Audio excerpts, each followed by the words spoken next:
అందరికీ ధన్యవాదాలు. ఈరోజు పుంగనూరు నియోజకవర్గంలో జరిగిన సంఘటన పైన చాలా బాధాకరం. ఎందుకంటే ఈ ఎంపీ మిథున్ రెడ్డి గారు ఇప్పటికే అతని ఉనికి కోల్పోతాదని చెప్పి అతను ఏదేదో పుంగనూరు నియోజకవర్గంలో చేయాలా, అల్లర్లు సృష్టించాలని చెప్పి గత 20 రోజులుగా ఆయన ప్రయత్నాలు ఆయన కొనసాగిస్తూనే ఉన్నాడు. ఎందుకురా అంటే ఈరోజు ఉదయం తెల్లవారే 8 గంటలకే నువ్వు తిరుపతిలో కానీ పోలీసులకు కానీ ఎటువంటి ఇంటిమేషన్ ఇక్కడ పుంగనూరు పట్టణంలోకి వచ్చి బయట నుంచి తిరుపతి నుంచి యూనివర్సిటీ నుంచి రౌడీలు ఒక్కొక్కరు 5 కేసుల మీద ఉండే రౌడీలను పిలుచుకొని 40-50 మందిని వెంట పిలుచుకొని 10 కార్లకు తెల్లవారు 8:50 నీకు పుంగనూరులోకి ఏం పని నేను అడతా ఉండా. నీ రౌడీలను వెంట పెట్టుకొని వచ్చి నీ మాజీ ఎంపీ రెడ్డప్ప ఇంట్లో పోయి అక్కడ అన్ని కూడా సామాగ్రి అంతా రాళ్ళు కట్టెళ్ళు బాటల్స్ నువ్వు సమకూర్చుకొని తెలుగుదేశం కార్యకర్తలు ఏమయ్యా నువ్వు ఇన్ని వరకు అన్ని ప్రాజెక్టుల కింద బిల్లులు చేసుకున్నావు, అన్ని సహా చేసినావు. ప్రాజెక్టుల కింద ఉండే రైతులకు 10 సంవత్సరాల నుంచి ₹1 ఇచ్చిన పాపాన పోలేదని చెప్పి రైతులు నిన్ను అడిగేదానికి వస్తే నువ్వు వాళ్ళ మీద రాడిలు దాడి చేసినావు. అదేవిధంగా రాగానపల్లిలో రైతులు భూములు 950 ఎకరాలు సహా చేశారు.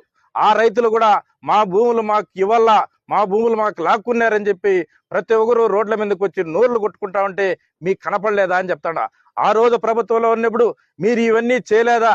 గ్రానైట్లతోనేమి, భూములతోనేమి, బైపాస్ రోడ్ల భూములతోనేమి, ప్రతి ఒక్కటి అవుతాయి, ఇసుక అవుతామి, లిక్కర్ అవుతామి, ఇవన్నీ కూడా మీరు చేసినారు కాబట్టి ఈ రోజు ప్రజలు అవన్నీ గమనించి అవన్నీ వెనక్కి తెప్పించుకోవాలని చెప్పి ప్రజల ఆవేశంతో అడిగితే మీకు ఎందుకు అంత బాధ, మీకు ఎందుకు అంత ఆవేశం నడతాండ? ఎందుకు మీరు ఇంతమంది రాళ్ల దాడి చేశారు? ఈ రోజు 8 మంది హాస్పిటల్లో ఉన్నారు.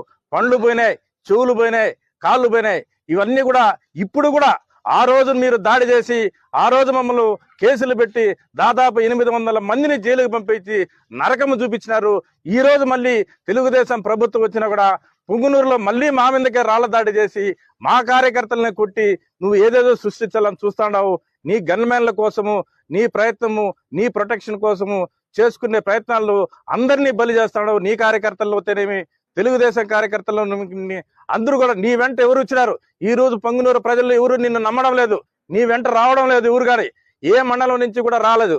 కేవలం తిరుపతి నుంచి ఒక రౌడీలను, ఒక కిరాతకమైన రౌడీలందరినీ తీసుకొచ్చి ఈ రోజు నీ వెంట పెట్టుకొని నువ్వు ఇంత దుర్భాగ్యంగా తెలుగుదేశం కార్యకర్తల మీద నువ్వు అమానుషంగా నువ్వు రాళ్ళదాడి చేపించినావు అంటే నిన్ను ఏ సంస్కృతి అని చెప్పేసి నేను తెలియజేస్తాడా.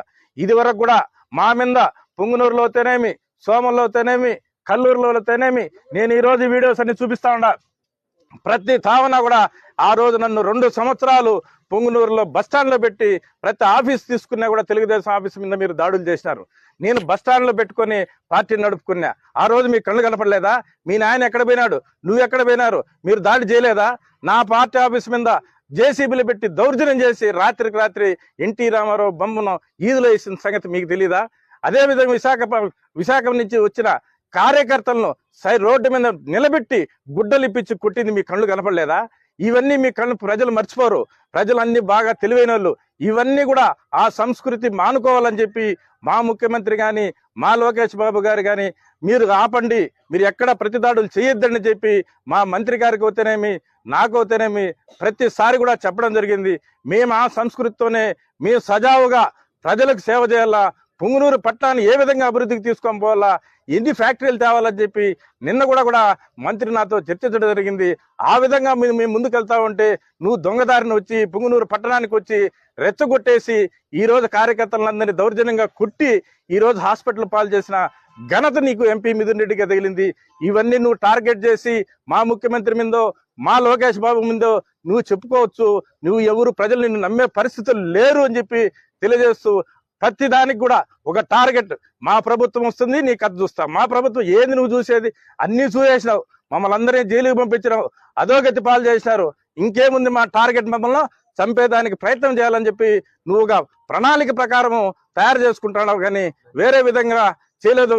ఇదివరకు కూడా నన్ను నంజంపేటలో 4-5 సార్లు నువ్వు అటాకులు చేపించిన సంగతి నీకు వీడియోస్ కూడా పంపిస్తాడా చూడాలా. ఇవన్నీ కూడా ప్రజలు బాగా ఆలోచన చేస్తాడారు. ప్రజలన్నీ నిన్ను నమ్మే పరిస్థితి లేరు. నువ్వు ఎన్ని దాడులు చేసినా మేము ప్రశాంతంగానే, మేము న్యాయబద్ధంగానే ముందుకెళ్తాం.